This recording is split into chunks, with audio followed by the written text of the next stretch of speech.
அன்பு நேயர்களுக்கு கனிவான வணக்கம். எடப்பாடி பழனிசாமி முதுகில் குத்திவிட்டார். இனி ஒருபோதும் அதிமுகவோடு கூட்டணி கிடையாது. பிரேமலதா விஜயகாந்த். தேமுதிகவின் சார்பில் அக்கட்சியின் தலைமை அலுவலகத்தில் பூத் கமிட்டி முகவர்களின் மாநாடு கூட்டம் நடைபெற்றது. இந்த கூட்டத்தில் கலந்து கொண்டு பேசிய பிரேமலதா விஜயகாந்த் அவர்கள், நம்மை ஏமாற்றிவிட்டார்கள், நம்மை நம்ப வைத்து முதுகில் குத்திவிட்டார் எடப்பாடி பழனிசாமி. 18வது மக்களவைத் தேர்தலின் பொழுது 5 மக்களவைத் தொகுதிகளையும் ஒரு மாநிலங்களவை சீட்டையும் ஒதுக்கி தருவதாக அப்பொழுதே வாக்குறுதி அளிக்கப்பட்டது. மேலும் நாங்கள் தேதியோடு கேட்டிருந்தோம்.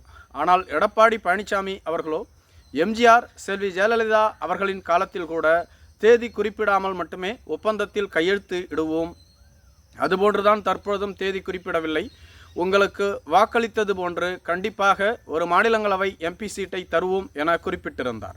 ஆனால் அதற்கான வாய்ப்பு வரும்பொழுது அவர் அவ்வாறு நடந்து கொள்ளவில்லை.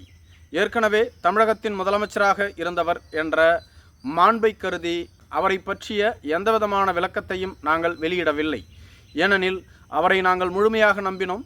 முதலமைச்சராக இருந்தவர், ஒரு கட்சியின் பொதுச் செயலாளராக இருக்கக்கூடியவர், தமிழக மக்களுக்கு முன்மாதிரியாக விளங்கக்கூடியவர். இப்படி நம்மை ஏமாற்றிவிட்டார் என்று கூறுவதற்கு எங்களுக்கு ஒரு மாதிரியாக இருந்தது. அதனால்தான் அவரை பற்றி எதையும் நாங்கள் கூறவில்லை. ஆனால் அவரோ பொதுவெளியில் வந்து, நாங்கள் எப்பொழுது தேமுதிகவிற்கு மாநிலங்களவை எம்பி சீட்டை தருவதாக வாக்குறுதி அளித்திருக்கிறோம், அவர்களிடம் அதற்கான ஆதாரம் இருக்கிறதா என எங்களிடம் கேள்வி எழுப்பினார்.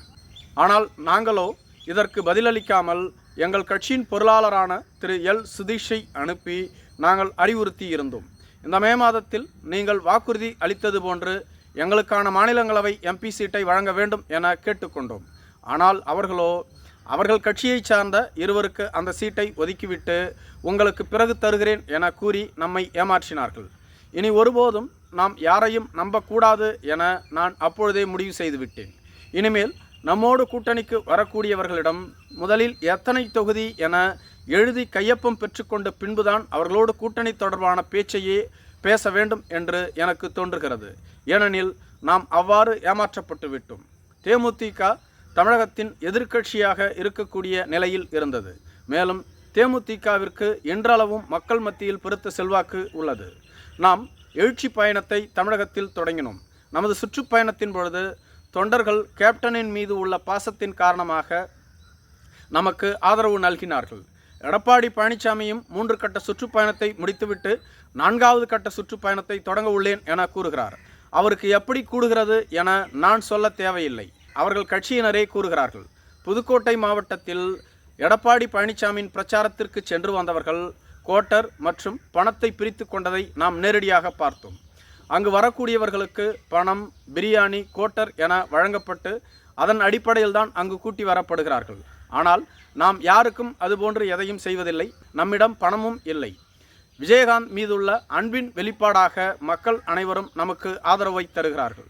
இதை எடப்பாடி பழனிசாமி மட்டும் அல்ல, தமிழகத்தில் உள்ள மற்ற கட்சியினரும் புரிந்து கொள்ள வேண்டும்.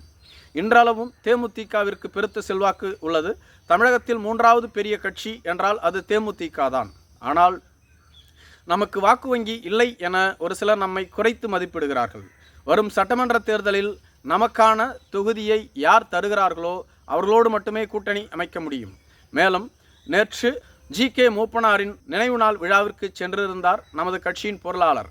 எனவே நாம் மீண்டும் என்டிஏ கூட்டணிக்கு சென்று விட்டோம், அதிமுக கூட்டணியில் இடம்பெற்று விட்டோம் என ஒரு சிலர் தொடர்ந்து கூறி வருகிறார்கள். பொருளாளர் அப்பொழுதே அதற்கு விளக்கம் தெளிவாக அளித்திருந்தார். இது நண்பர் என்ற முறையில் மரியாதை நிமித்தமாக இங்கு வந்தேனே தவிர மற்றபடி எங்கள் கட்சி யாரோடு கூட்டணி என்பதை வரும் ஜனவரி மாதம் கடலூரில் நடைபெறக்கூடிய மாநாட்டில் அறிவிப்போம் என அப்பொழுதே பொதுச் செயலாளர் தெளிவாக விளக்கம் கொடுத்து விட்டார். இனிமேலும் நான் அதற்கு விளக்கம் கொடுக்க தேவையில்லை என அவர் பதிலளித்திருந்தார். அதையே தான் இப்பொழுதும் கூறுகிறேன். நாம் யாரோடு கூட்டணி என்பதை ஜனவரி மாதம் நமது மாநாட்டில் நாம் தெளிவாக அறிவிப்போம் என பிரேமலதா விஜயகாந்த் அவர்கள் குறிப்பிட்டிருந்தார். நன்றி.